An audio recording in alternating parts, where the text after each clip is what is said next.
Good morning to all of you. Um, I want to narrate to you a true story. You decide for yourself. At the end of it, where was the tolerance? Where was the compassion? Where was the caste? Where was the creed? Where was the religion?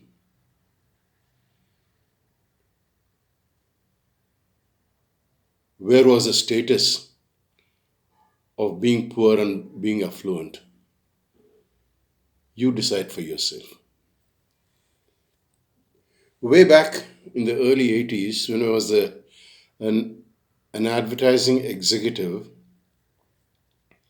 in a big foreign organization based in Bangalore, I had to meet a client at Kumbakonam in South. I was based in Bangalore.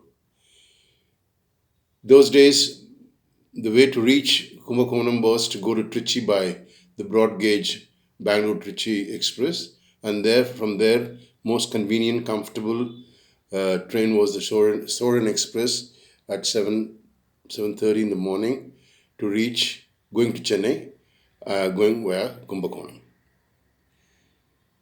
During my first trip,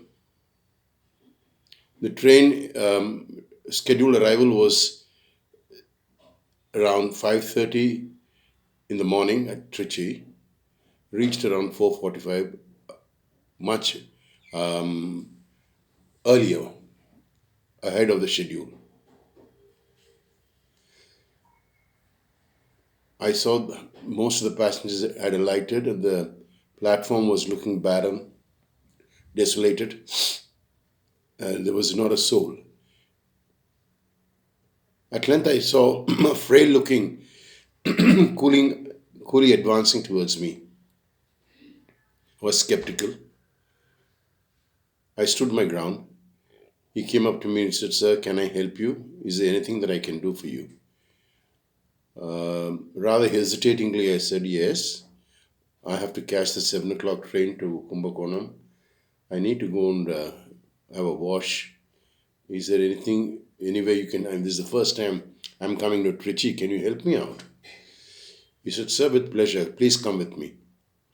He took me to the station master, who was equally pleasant, and he said, "No problem, sir. We are there to help you." He made all arrangements for me to have a hot shower and be ready in my train for the onward journey to Kumbakonam. It was around 6:30. My train was supposed to be at 7:30. Um, Coolie, whose name I had not known, I asked him what his name was. He said it is Ismail, and he said he was from that area only. And then while talking, he also asked me if I could get him some breakfast from a nearby well-known restaurant. I said, "Why not?" He didn't bother to take any money from me. Went straight, got some hot nei pongal. I remember this, and hot idlis. To go with equally delightful sambar and chutney. Then, while the train, another 15 minutes was left, he mentioned that he was to get his sister married in a place called Ayambete, and that he was planning to set up a temple at the Trichy Junction, and that he was the head of the Koli Association. And then while the train was about to leave, he said, "Sir, I wanted to know my return program." I said, "I'll be back in Trichy 2 days hence. My reservation was done for Bangalore by the same train in the night." And he said, "Sir, can I take care of all that? Can I meet you at the station?" I said, "Sure, come." There he was at the same time on my return journey. This time for dinner, he had arranged nice egg curry and rice. And also, I saw he had a basket. Sir, this is for you, he said. I said, what is in it? He said, do you remember you mentioned that your mother was very fond of thin, slender bitter gourd?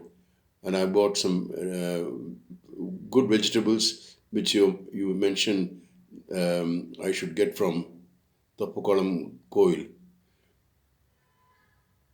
I was pleasantly surprised when I asked him for the money that he had spent. He wouldn't take a nap as from me, but I insisted on whatever I thought was correct and paid more and took his telephone number. He gave me, and he took me my telephone number.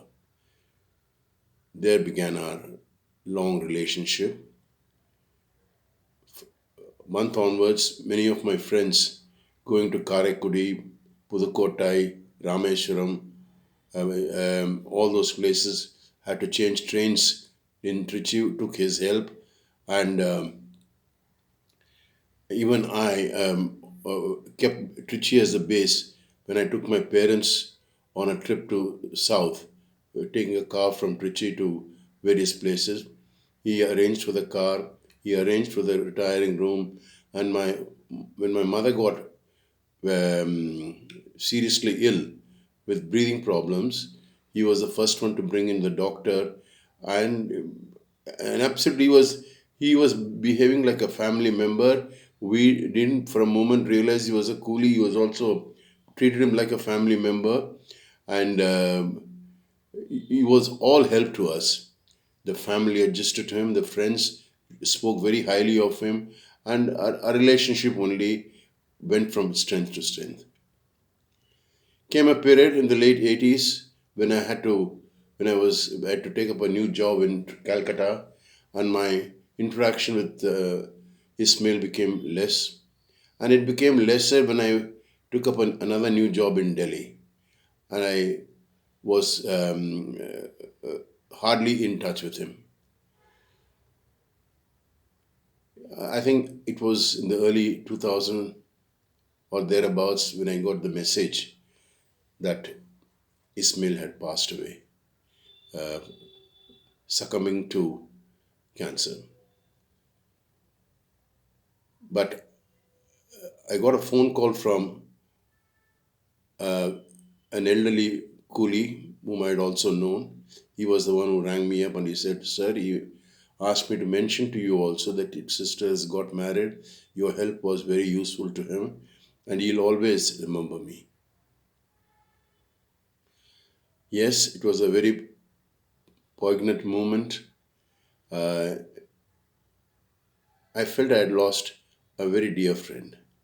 Now, coming back to my first statement, tell me who showed tolerance, who showed kindness, where was the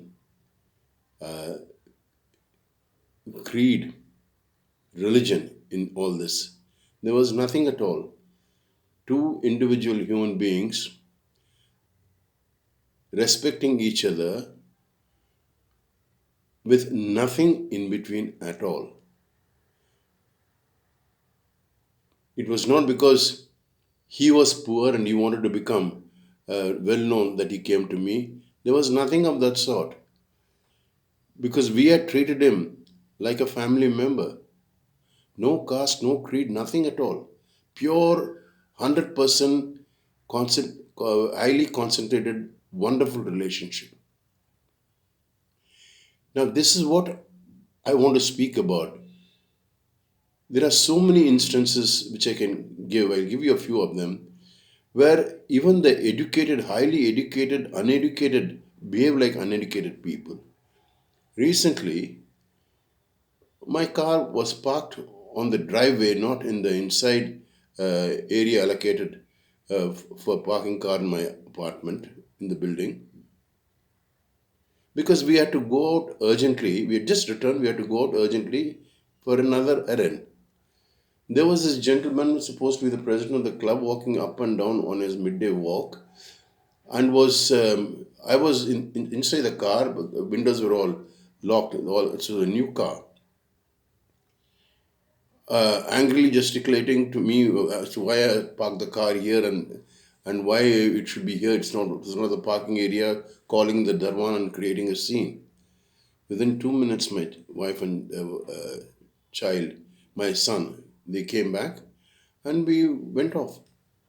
He couldn't bear his cool patience, be tolerant towards us for just 2 minutes, and to imagine that he was a retired judge. What sort of education did he have? Shocking. Another instance, we had taken the new car for puja to the temple. There was already another car there. So we just reversed our car, and while coming, it just brushed, because the new car just brushed the owner of the other car standing there. No, nobody was hurt, nothing was done. The car had no dent, no breakage, nothing at all. And he and his family started yelling, pouring their anger, and they had come for a very, very calm and composed session with the Lord Almighty. Here again. And then, not to forget, the gentleman who was raving and ranting said that I must speak to him only in one particular language, no English, no nothing. Language politics was being introduced. This is an absolutely ridiculous thing. Tolerance, at which level should we give and which level we should not give?